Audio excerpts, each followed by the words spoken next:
Rain hammered against the glass walls of the Lejo like bullets hitting armor. I gripped my cane harder, watching the scene unfold from my usual corner table. The Mafia heir sat alone, his jaw tight, his date nowhere in sight. Then his 6-year-old daughter pointed across the room and whispered words that froze every soul within earshot. "Daddy, she looks like Mommy." Lorenzo De Luca's face went pale. Not the kind of pale you get from fear. The kind you get when ghosts walk into the room wearing skin and bones.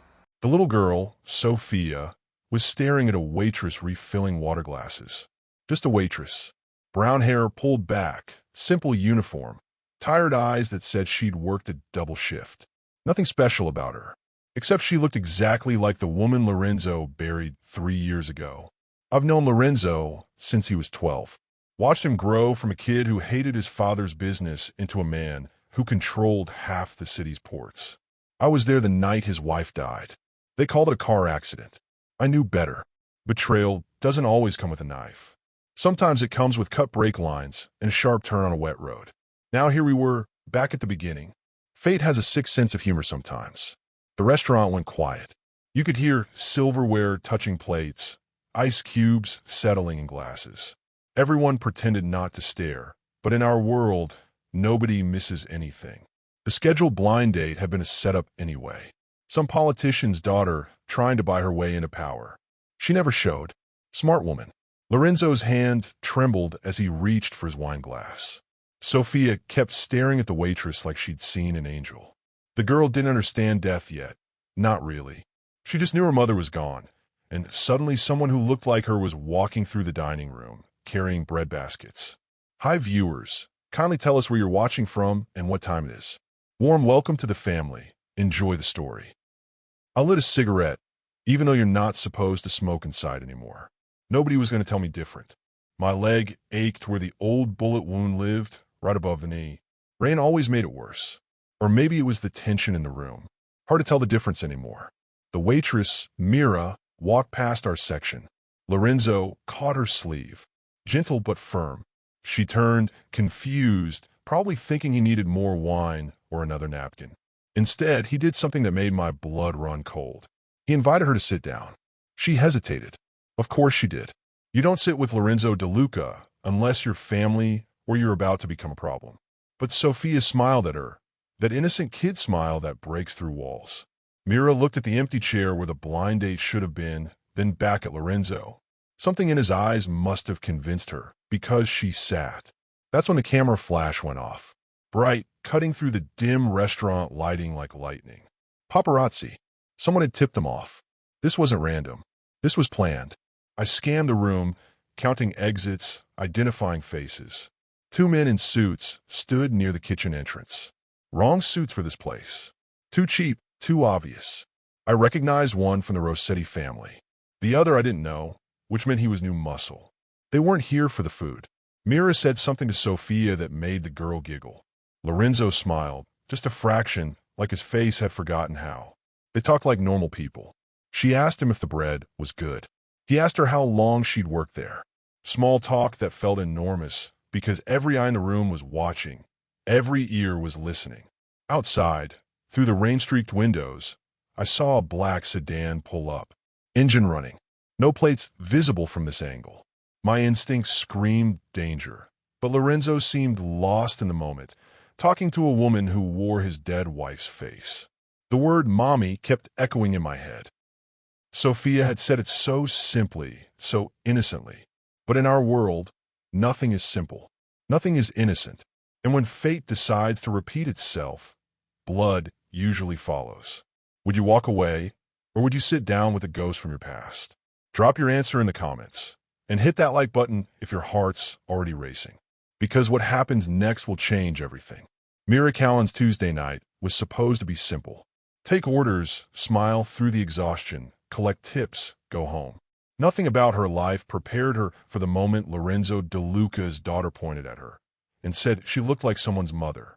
Nothing prepared her for the way his gray eyes studied her face like he was searching for answers to questions he couldn't speak out loud. She sat across from him because what else could she do? The little girl was staring at her with hope written all over her face. Saying no felt cruel. So she sat, smoothing her apron, aware that every person in that restaurant was watching, judging, whispering behind their wine glasses. Lorenzo asked her simple things. How long had she worked at Vallejo? Did she like it? What did she do before this? His voice was calm, almost gentle, but there was weight behind every word. Like he was trying to solve a puzzle, using her answers as pieces. She told him the truth. 2 years at the restaurant. Before that, she'd studied art. Wanted to paint, maybe teach. Then her mother got sick and medical bills don't pay themselves. Dreams get smaller when reality gets louder. He listened like her words mattered. Like she mattered. Nobody had looked at her that way in a long time. Sophia asked if Mira liked butterflies. Such a random kid question. Mira said yes, she did. The girl smiled, so wide it could have lit up the whole room. Then she asked if Mira could come see their garden sometime, because they had lots of butterflies there. Lorenzo's face softened. For a second, he looked human instead of dangerous. That's when a second camera flash went off. Brighter this time. Closer. A photographer near the entrance, phone raised, capturing everything. Myra's face went hot. She started to stand, but Lorenzo touched her wrist, gentle as a prayer. Stay, he said. Just that one word. I watched from my corner, cigarette burning down to nothing between my fingers. The two men by the kitchen had moved closer. One was speaking into his phone, eyes locked on Lorenzo's table. This wasn't curiosity. This was reconnaissance. They were gathering information, building a case, planning something ugly. Mira and Lorenzo talked for 20 minutes. She didn't know who he really was. Didn't understand the power he held or the enemies he'd made. To her, he was just a well-dressed man with sad eyes and a daughter who needed her father to smile more. She made him laugh once, telling some story about a customer who'd ordered fish but was allergic to fish. It wasn't even that funny, but Lorenzo laughed anyway. Real and unexpected. When she finally stood to leave, he asked for her number. Professional, he said, in case Sophia wanted to send her a drawing. Mira wrote it down on a napkin, hands shaking slightly. She had no idea she'd just handed her life over to fate. I left Vallejo 10 minutes after she did. The black sedan was still there, engine idling. I memorized the faces inside. You survive 40 years in this business by paying attention to details nobody else notices. The next morning came fast and merciless. Mira woke up to 17 missed calls. Her phone wouldn't stop buzzing. When she finally opened social media, her face was everywhere. DeLuca airs mystery woman. Waitress crashes blind date. New romance or publicity stunt. The photos made it look intimate, like they were lovers instead of strangers. By noon, her manager called her into the office. His face was apologetic but firm. The restaurant couldn't handle the attention. Paparazzi outside, reporters calling, customers complaining. She was fired. Just like that. 2 years of work erased because she'd been kind to a child. She went home in a daze. Her apartment felt smaller than usual, walls pressing in. Her phone kept ringing. Unknown numbers. When she finally answered one, a man's voice came through, cold and sharp. You should have stayed invisible. Ever had your life turn upside down in a single moment you didn't plan? Hit that like button if fate ever caught you off guard, because Myra's story is just getting started. The tabloids wouldn't stop. By Wednesday afternoon, Myra's face was on every gossip site and news channel.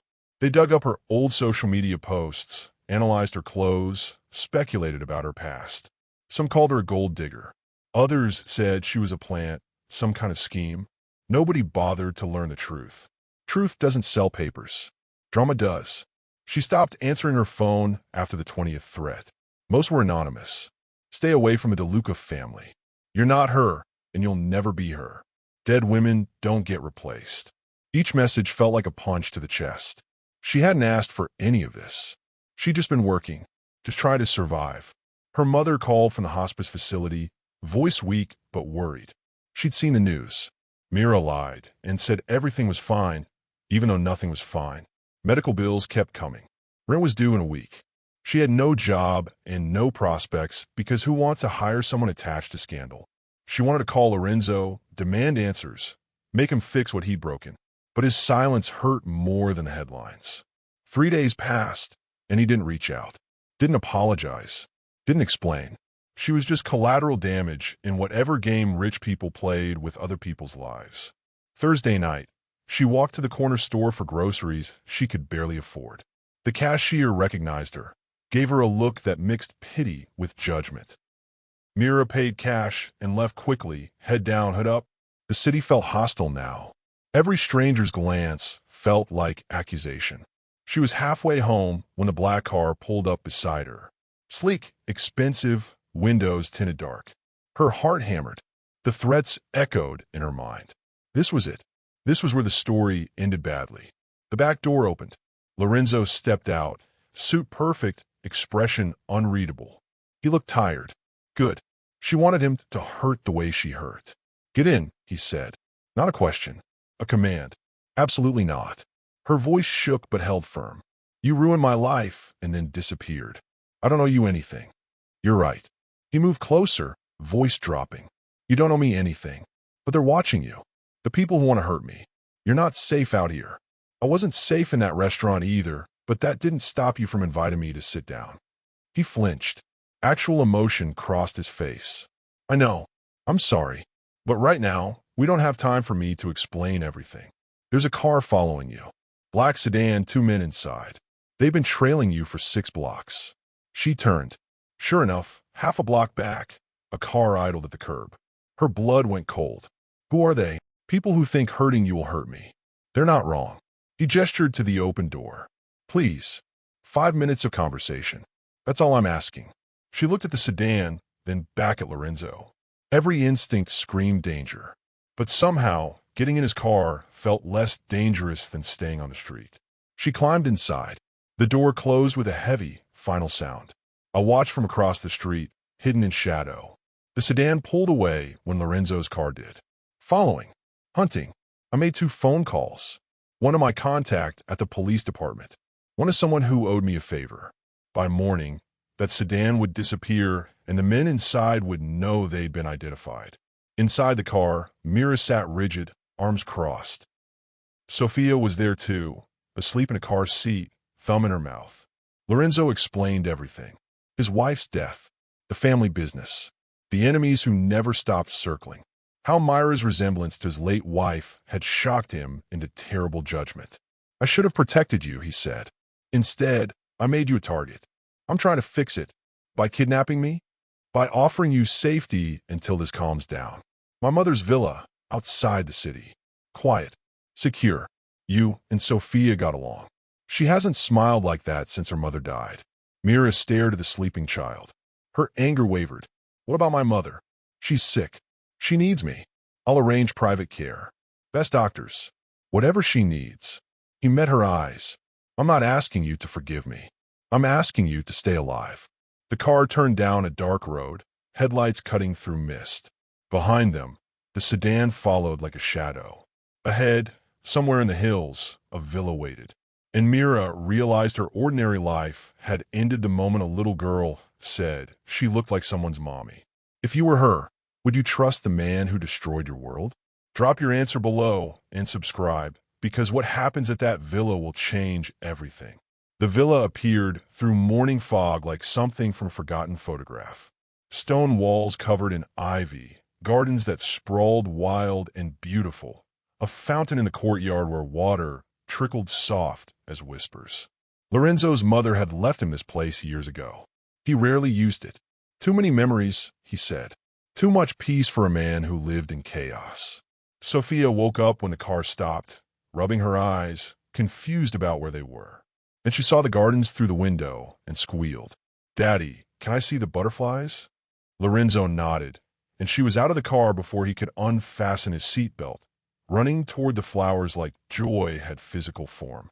Mira stepped out slowly, taking it all in. The city noise was gone. No sirens, no traffic, no cameras. Just birds and wind and the sound of Sophia's laughter echoing off Old Stone. For the first time in days, her shoulders relaxed. You grew up here? She asked. Summers, Lorenzo said. My mother wanted me to remember what normal felt like. Before everything got complicated, they walked the grounds while Sophia chased butterflies, her small voice calling out colors. Yellow one, blue one, orange one. Simple happiness. Mira watched her and felt something crack open in her chest. This child had lost her mother, carried that weight every single day. But right now, in this moment, she was just a kid playing in a garden. Lorenzo showed Mira to her room. Big windows overlooking the valley, clean sheets, flowers on the nightstand. My mother's room, he said. She wants you to have it. You talk about her like she's gone. She is. Cancer, 5 years ago. He touched the doorframe like it held memory. She would have liked you. She always said I needed someone who wasn't afraid to tell me when I was being an idiot.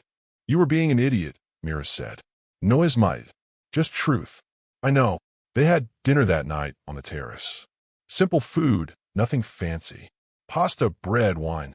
Sophia sat between them, chattering about the butterflies, about how one landed on her hand and tickled. Lorenzo smiled more than Mira had ever seen. Real smiles that reached his eyes. He looked younger, human, like the weight he carried everywhere else didn't exist here. After Sophia went to bed, Mira explored the villa, found family photos in the hallway. Lorenzo as a boy, serious even then. His mother, beautiful and kind-faced. And then, near the end of the hall, a wedding photo. Lorenzo and his wife. Mira stopped breathing. The resemblance was impossible. Same bone structure, same eyes, same way of holding her head, slightly tilted. They could have been sisters. Twins. The photo frame trembled in her hands. This wasn't coincidence. This was something else. Something that felt too big for simple explanations. She set the photo down carefully, hands shaking. Behind her, Lorenzo's voice came quiet. I should have warned you about that. She turned. He stood in the doorway, expression raw. It's why I stared that night. Why Sophia said what she said. You don't just look like her. You could be her. But I'm not. I know. He stepped closer. And maybe that's better. She had secrets. Betrayals I didn't see coming. You're just you. Honest. Real. They stood there, tension hanging between them like a held breath. Then Myra's phone buzzed. Text from an unknown number. She opened it, blood draining from her face. The message was simple. Nice villa. Shame about what happens next. Attached was a photo, taken from outside the gates. That night, just hours ago, Lorenzo grabbed her phone, jaw tight. He made 3 calls rapid fire, voice sharp and commanding. Orders to security, to his people, to someone named Elias. Me. I answered on the first ring. They found her already? Someone's been asking about a woman who looks like Elena, Lorenzo said. Someone who knows exactly where we are. I crushed my cigarette under my heel, already moving toward my car. The Rossetti family. They've been circling since the restaurant. They know she's your weakness now. Then we end this. Tonight. No, I said. You protect her and Sophia. I'll handle the hunters. I hung up and drove into the darkness, leg aching, old instincts kicking in. The villa was supposed to be safe. Secret. But in our world, nothing stays hidden long. Enemies smell blood through concrete and steel. They were coming. The only question was when. Peace never lasts when enemies see weakness. Comment justice if you're ready for what comes next, and don't forget to subscribe because this war is just beginning. Mira woke to silence. The wrong kind. The kind that feels heavy like the air before lightning strikes. She checked her phone. 4 in the morning. Outside her window, the garden sat dark and still. Too still. Even the wind had stopped moving. She got out of bed, pulled on the robe Lorenzo had left for her, and walked into the hallway. Every instinct screamed something was off. She found Lorenzo in the security room, eyes locked on multiple screens showing different angles of the property. His jaw was tight. He hadn't slept. What's wrong? She asked. He pointed to one screen. Footprints in the garden soil near the east wall. Fresh ones, leading toward the house, then circling back. Someone was here, watching, testing our response time. Did they get in? No, but they wanted us to know they could. He switched to another camera. A broken tree branch near the fence line. They're playing games, showing us they're close. Myra's chest tightened. Where's Sophia? Asleep. I have 2 guards outside her room. He stood, rolling tension from his shoulders. We're moving you both tomorrow. Different location. Somewhere even I barely know about. Running doesn't solve this. Neither does waiting for them to attack. His voice came out harder than he meant. He softened. I'm sorry. You shouldn't be in this. Neither should she. They went back to check on Sophia together. The girl was curled around a stuffed rabbit, breathing slow and peaceful. Innocent, unaware that danger circled outside like wolves around a campfire. Mira adjusted her blanket, gentle as a mother. Lorenzo watched, something breaking and healing in his expression at the same time. Morning came gray and uncertain. Sophia woke up cheerful, asking if she could paint today. Mira said yes, anything she wanted. They set up in the sunroom. Papers and watercolors spread across the floor. Sophia painted butterflies, flowers, happy stick figures holding hands.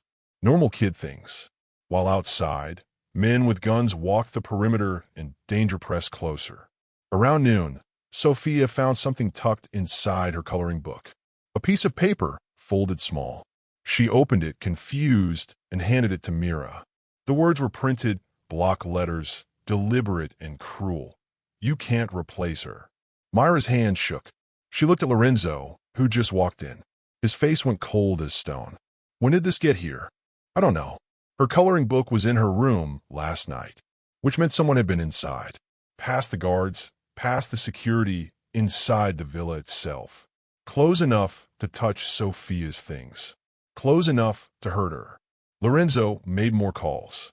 His voice was controlled, but fury lived underneath each word. Someone had failed. Someone had let danger slip through. Heads would roll for this. I got his call while I was tracking down the men from the sedan.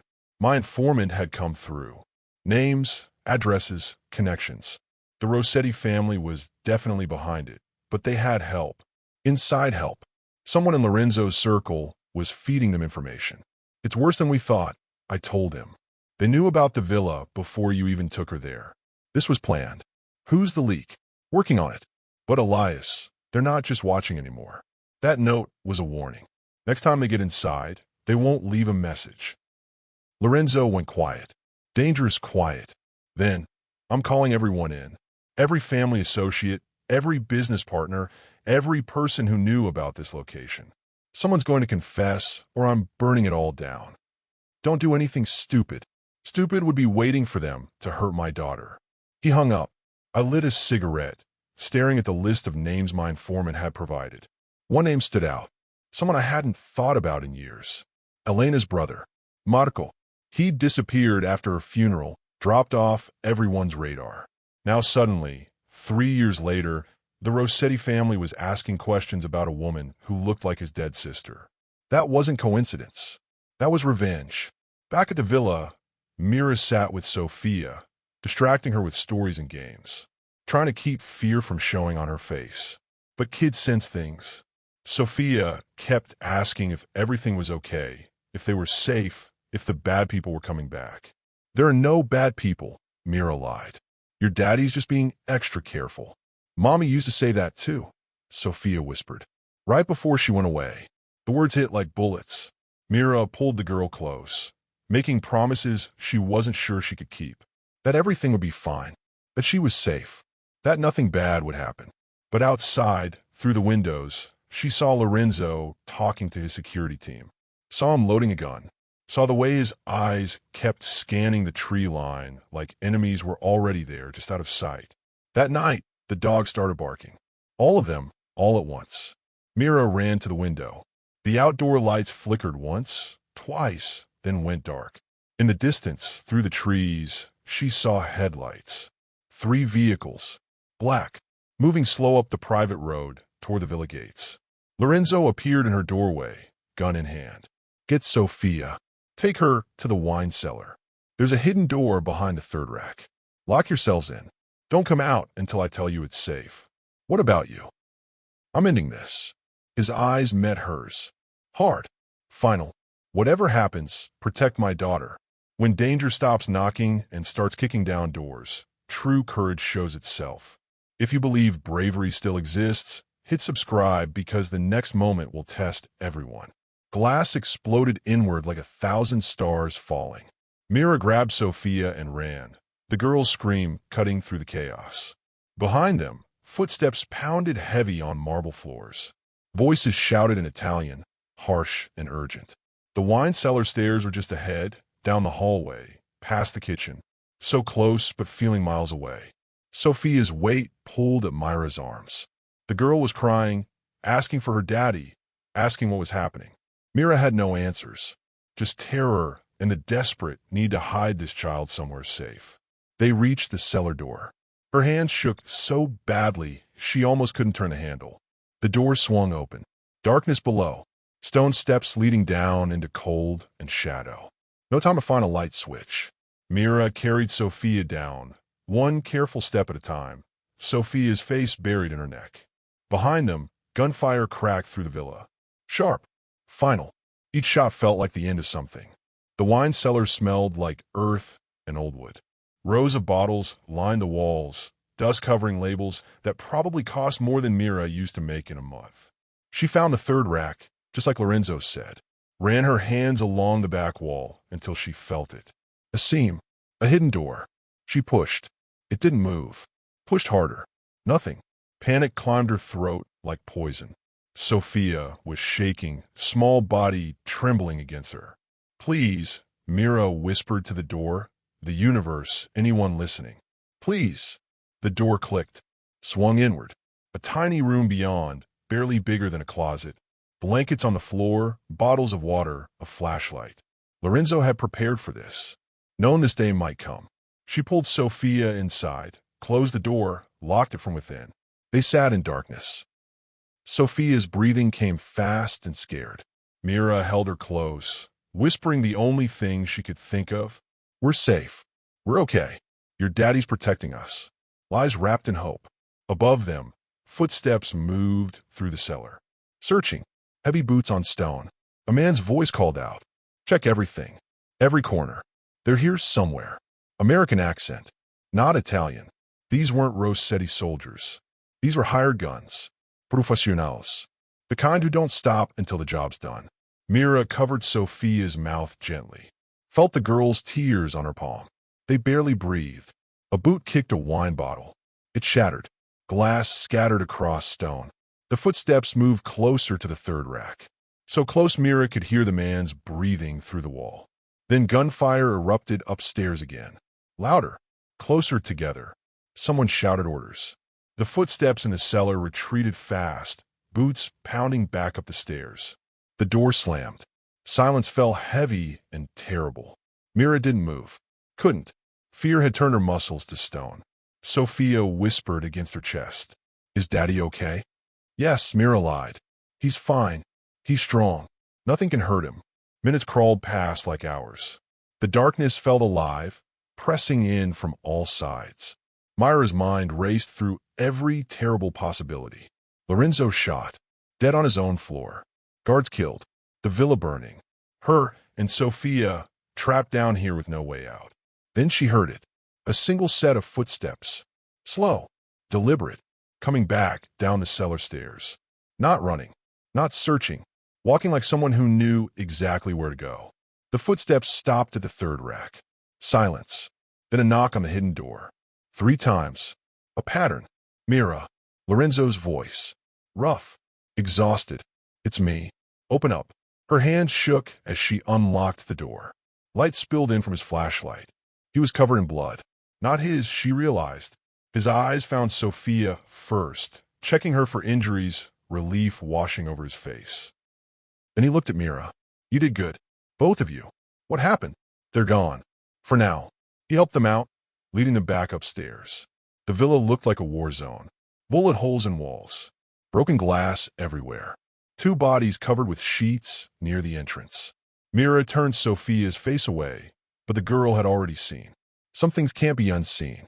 I arrived 20 minutes after it ended, driving too fast, legs screaming in pain. The villa gates were shattered. Lorenzo's security team was cleaning up, collecting shell casings, documenting damage. I found Lorenzo in his office, pouring whiskey with steady hands. How many? I asked. 6 attackers. 3 dead. 3 ran when they realized they were outgunned. He downed the whiskey. but one of them dropped something. He held up a small flash drive. Black, unmarked except for one thing. The DeLuca family seal stamped on the side. Official, authentic, which meant whoever sent these men had access to family property. Family secrets. I took the drive, turned it over in my hands. This changes everything. I know. Lorenzo's voice was cold as winter. Someone in my circle is trying to kill me. Using my own symbols. My own trust. Upstairs, Mira got Sophia cleaned up and in a bed. The girl wouldn't let go of her hand. Kept asking questions that had no good answers. Why did those men come? Why did they want to hurt us? Are they coming back? Mira sang to her. Soft. Simple. A song her own mother used to sing when she was small. About stars and safety and tomorrow always coming. Sophia's eyes finally closed. Her grip on Myra's hand loosened. Sleep took her somewhere the fear couldn't follow. Mira walked back downstairs. Found Lorenzo and me in the office, the flash drive plugged into a laptop. Files loading. Documents appearing. Bank records. Communication logs. Proof of deals that should never have been made. Payments to police. Bribes to politicians. Evidence of corruption running so deep it touched everything. And there, at the bottom of one document, a signature. Marco De Luca, Elena's brother. The man who'd vanished after her funeral. The man who'd sworn at her grave that someone would pay for her death. Lorenzo's face went pale. Not with fear, with understanding. He thinks I killed her. Did you? I had to ask. No, but I know who did. His hands clenched into fists. And so does he. What secrets live on that drive? Salvation or more betrayal? Drop your guess in the comments and keep watching because the truth is darker than anyone imagined.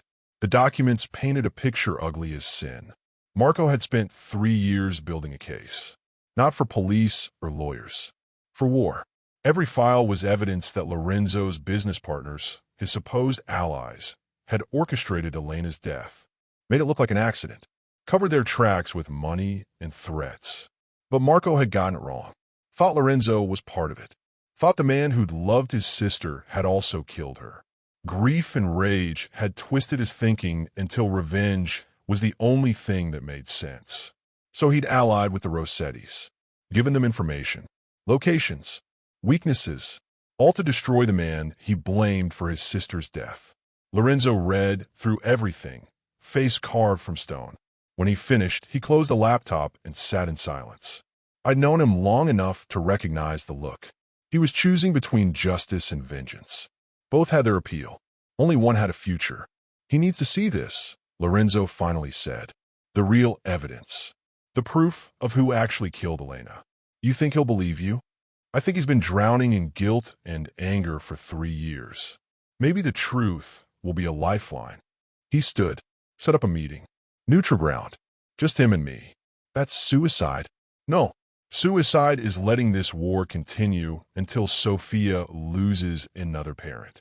His voice cracked just slightly. I won't do that to her. Upstairs, Mira couldn't sleep. Every sound made her jump. Wind against windows. The house settling. Normal noises that now felt threatening. She checked on Sophia 3 times, making sure the girl was still breathing, still safe, still there. Around 3 in the morning, she found Lorenzo on the terrace. He was staring at the dark gardens, gun within reach, exhaustion written in every line of his body. She sat beside him without asking permission. You should rest, she said. Can't. Not until this ends. Will it end? Or will it just keep going until everyone's dead? He turned to look at her. Really look. You could leave. Right now. I give you money. New identity. Witness protection. You be safe. What about Sophia? She's my responsibility. Not yours. She held my hand for 2 hours tonight because she was terrified. Myra's voice stayed steady. That makes her my responsibility too. Something shifted in his expression. Gratitude maybe, or something deeper. Elena would have liked you. She believed in doing the right thing, even when it cost everything. What did it cost her? Her life. He looked back at the darkness. She found proof that my business partners were trafficking people. Women mostly. She wanted to go to the police. I said no. Said we'd handle it internally. Keep it quiet. His hands clenched.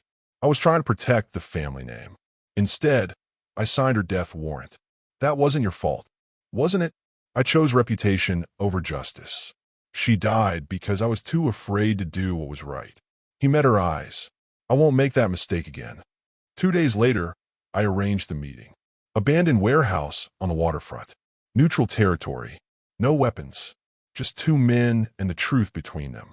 Lorenzo showed up alone like he promised. Marco came with 2 Rossetti soldiers. Already breaking the rules. Tell them to leave, Lorenzo said. This is between us. Marco looked older than I remembered. Thinner. Haunted. Grief had carved valleys in his face. You don't give me orders anymore. I'm not giving orders. I'm offering answers. Lorenzo held up a folder. Everything you want to know about how Elena died. Who ordered it? Who paid for it? Who covered it up? You did. No, I didn't. Lorenzo's voice stayed calm. I failed her by not protecting her better. But I didn't kill her. And if you look at that evidence, you'll know I'm telling the truth. Marco hesitative. Hatred and hope warred in his expression. Slowly, he took the folder. Started reading. His face changed with every page. Confusion. Disbelief. Then rage so pure it could have burned cities. The documents proved everything. Names of the men who'd cut Elena's brake lines. Bank transfers paying for the hit. Communications about making it look accidental. And the worst part, they'd used Marco's grief to turn him into a weapon against Lorenzo. Fed him lies about his sister's husband. Made him into their tool. They played us both, Lorenzo said quietly. Killed Elena to protect their business. Then turned you against me, so we'd destroy each other instead of them. Marco's hand shook. The folder fell to the ground, pages scattering. 3 years. I've spent 3 years trying to kill you. I know. I helped them. Gave information. Told them about the villa. About Mira. About Sophia. His voice broke. I almost got my niece killed. But you didn't. Lorenzo stepped closer. And now we have a choice. We can keep fighting each other. Or we can go after the people who actually deserve it. Marco looked up, tears on his face. How? We use the evidence. Not with bullets. With lawyers and journalists and prosecutors who aren't on their payroll. Lorenzo's voice turned hard. We burn their world down legally. Make them face what they did in front of everyone.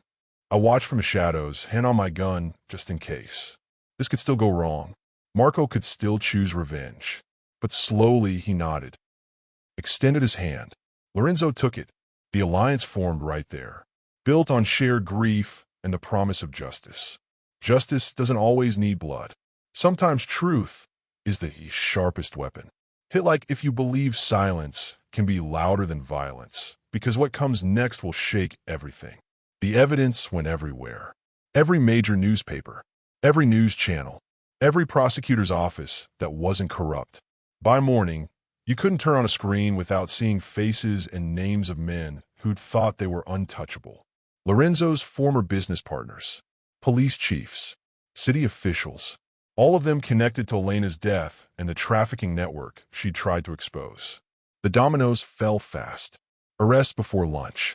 Resignations by dinner. Some tried to run. The FBI caught them at the airport. Others tried to lawyer up. But the evidence was too clean. Too detailed. Bank records don't lie.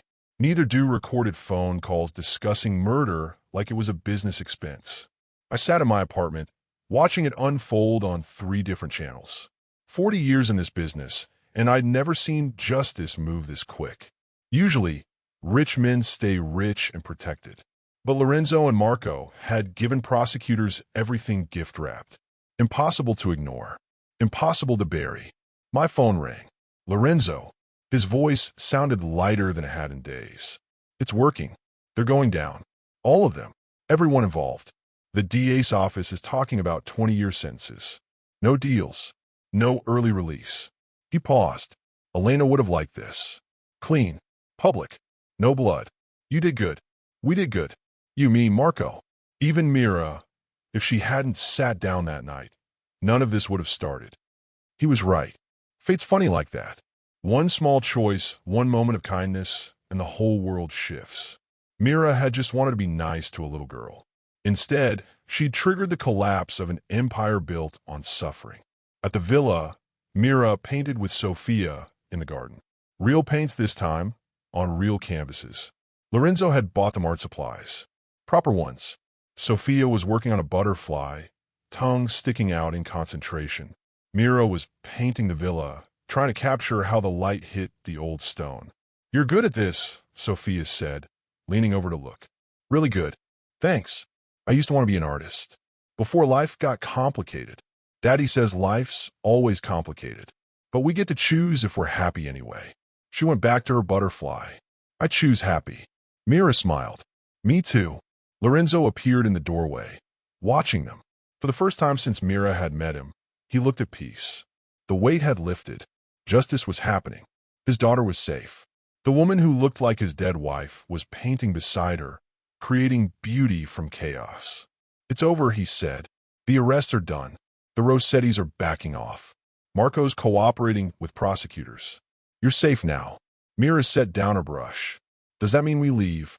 "It means you can, if you want." He stepped closer. "Or you can stay. No obligación. No pressure. But Sophia likes having you here. And honestly, so do I. I'm the waitress who looks like your dead wife. How is that not complicated? You're Mira Callan. You're brave. You're kind.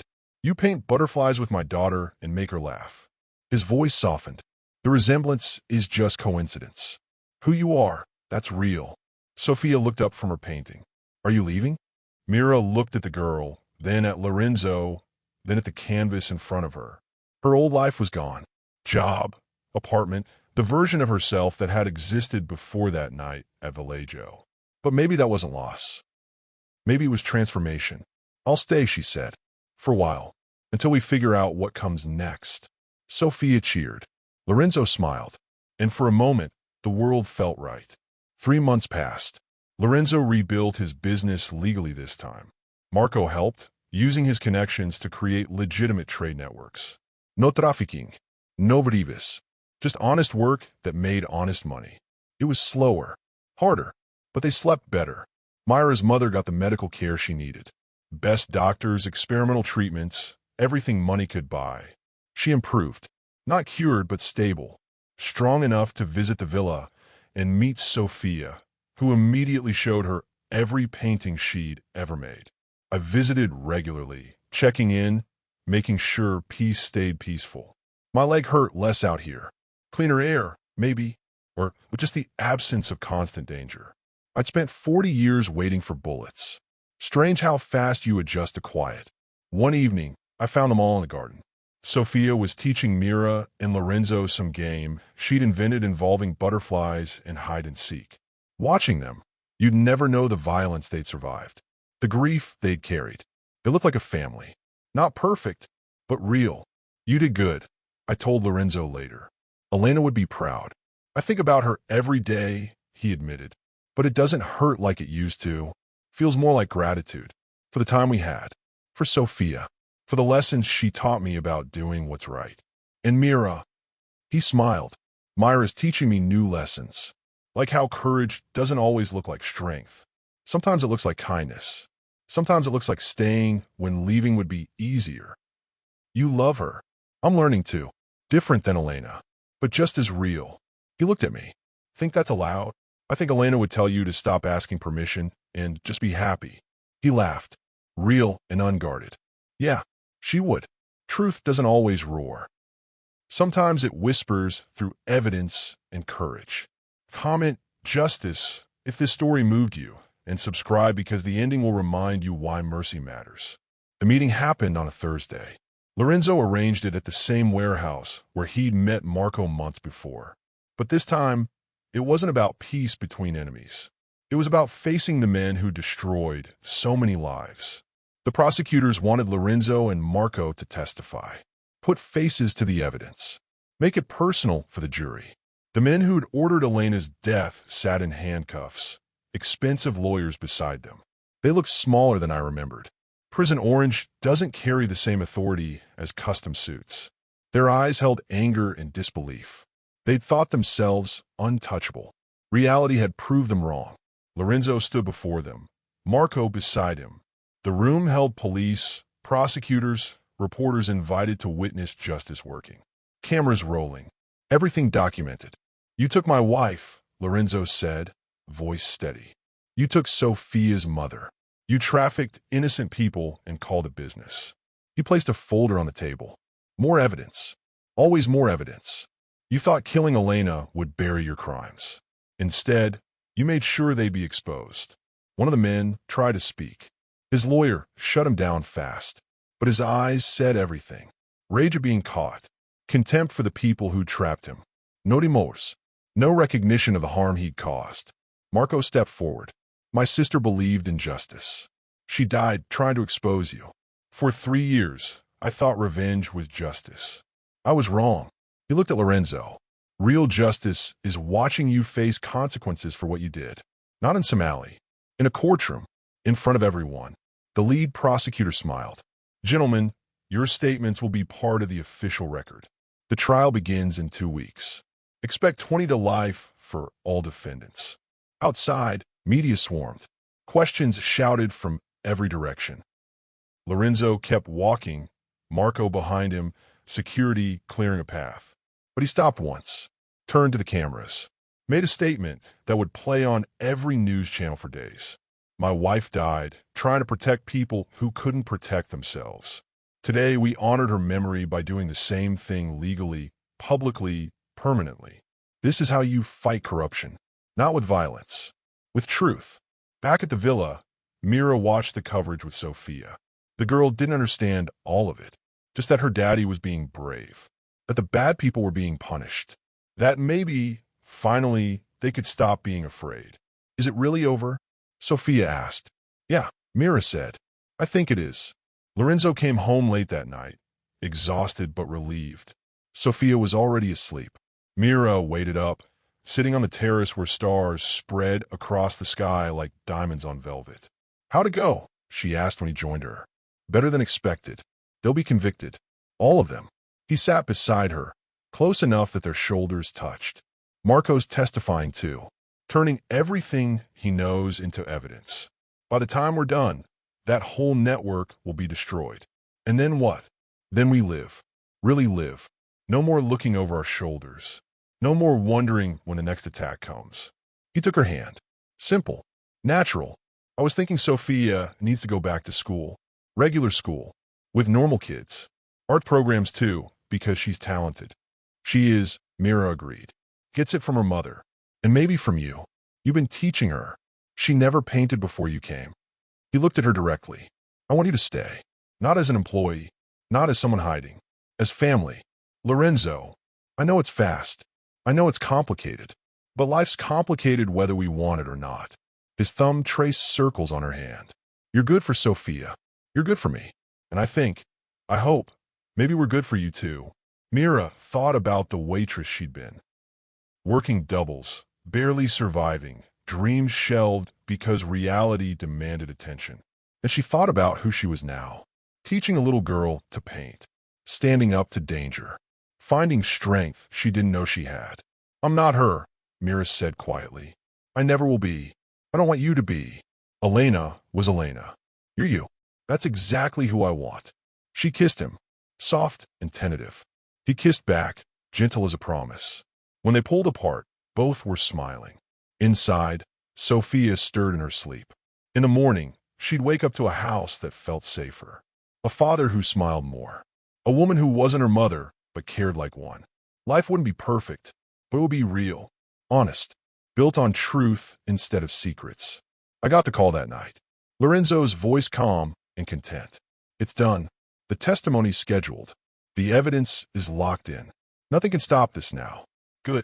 I lit a cigarette, looking out at the city lights. You did what most people can't. Chose justice over vengeance. Elena would be proud. So will my mother. And Sophia will grow up knowing her parents didn't just talk about doing the right thing. They did it. We talked a while longer, old friends reminiscing about battles fought and wars ended. When I hung up, I realized something had shifted. The constant tension I'd carried for decades had loosened. Maybe peace was possible, even in our world, even after everything. The trial lasted 3 weeks. Every day brought new revelations. More victims came forward. More evidence piled up. The defense crumbled like sand castles against tide. By the time the jury deliberated, the verdict was obvious. Guilty on all counts.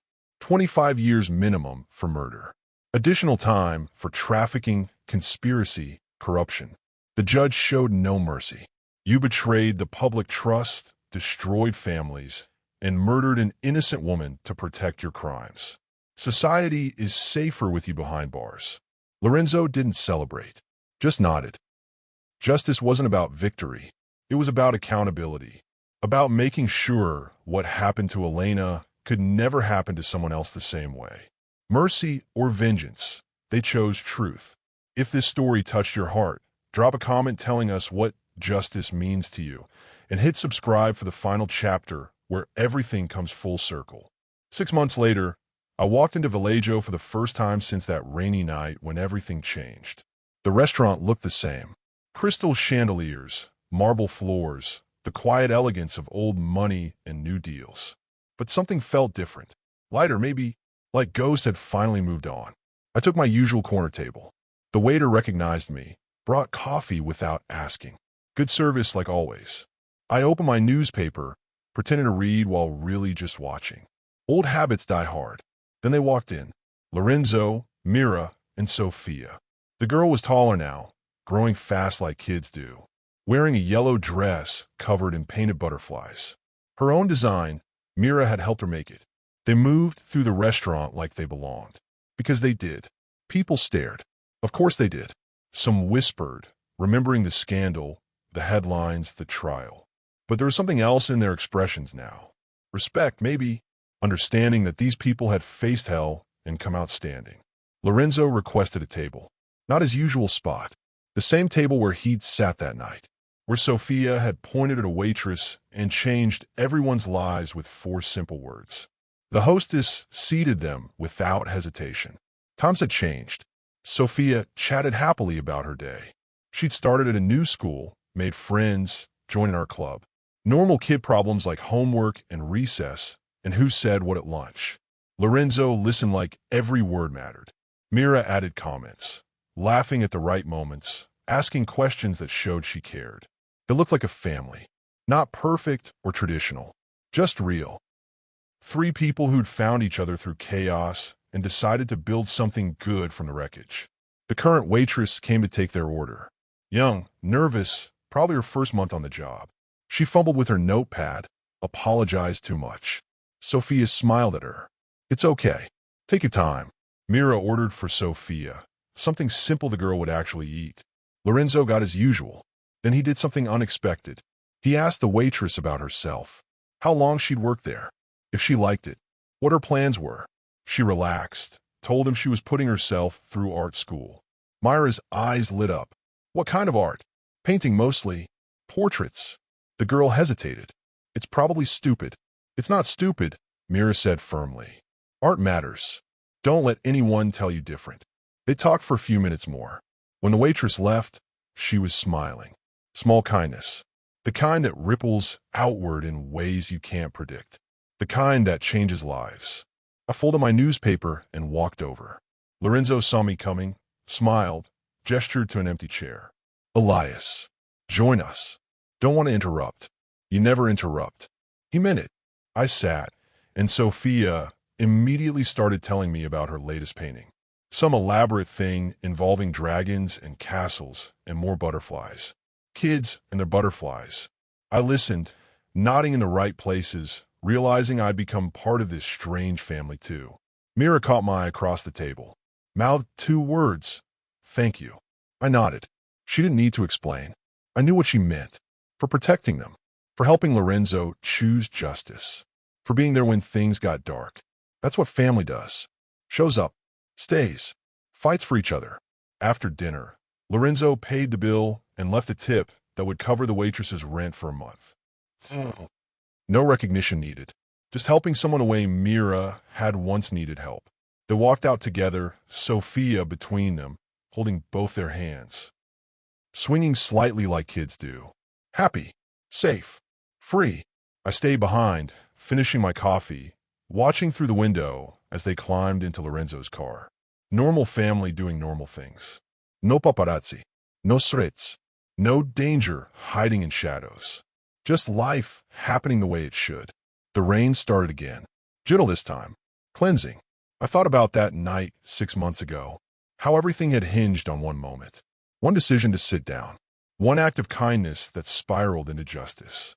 Elena would have liked how it ended. Her death hadn't been meaningless. It had exposed corruption, saved lives, brought down criminals who'd thought themselves untouchable. And it had brought together three people who needed each other more than they'd known. Sometimes revenge looks like silence, like watching guilty men go to prison, like rebuilding honestly instead of violently, like choosing to heal instead of hurt. Sophia had said it best that night in the garden. "Daddy, she looks like Mommy." Lorenzo's response had become their truth. That's because she has her heart. Not the same heart, not a replacement, just someone else brave enough to care, kind enough to stay, strong enough to believe broken things could be fixed. I left Vallejo as the rain fell harder. My leg didn't hurt as much, or maybe I'd just gotten used to the pain. Either way, I walked easier, lighter, carrying less weight than I had in years. Behind me, the restaurant glowed warm against the storm. Inside, that young waitress was probably dreaming about art school, not knowing how her simple conversation had echoed another night when kindness changed everything. That's how justice works sometimes. Not with thunder, with whispers, with small choices that add up to big changes. With people deciding that healing matters more than hatred. Life gives us chances to choose between power and peace. The wise ones know that second chances aren't just given, they're earned. And sometimes they come disguised as a little girl pointing at a stranger and seeing hope instead of fear. The DeLuca family was safe now, happy, building a future on truth instead of secrets. And somewhere, maybe Elena was watching, proud of the justice that bore her name, grateful that her daughter had found joy again. I got in my car and drove into the rain, closing one story, ready for whatever came next. Because that's life. One chapter ends, another begins. And if you're lucky, you get to witness people choosing light over darkness. Justice doesn't always roar. Sometimes it whispers through changed hearts and second chances and families built from broken pieces. If this story touched your heart, share it with someone who believes in second chances and redemption. Subscribe and turn on notifications so you never miss another story about love, justice, and the courage to choose truth over vengeance. Drop a comment sharing your thoughts and inspire others with your wisdom. Because sometimes the most powerful endings are the ones where everyone gets to heal. Thank you for being part of this family. Until next time, remember, real strength isn't about power. It's about choosing peace when vengeance would be easier.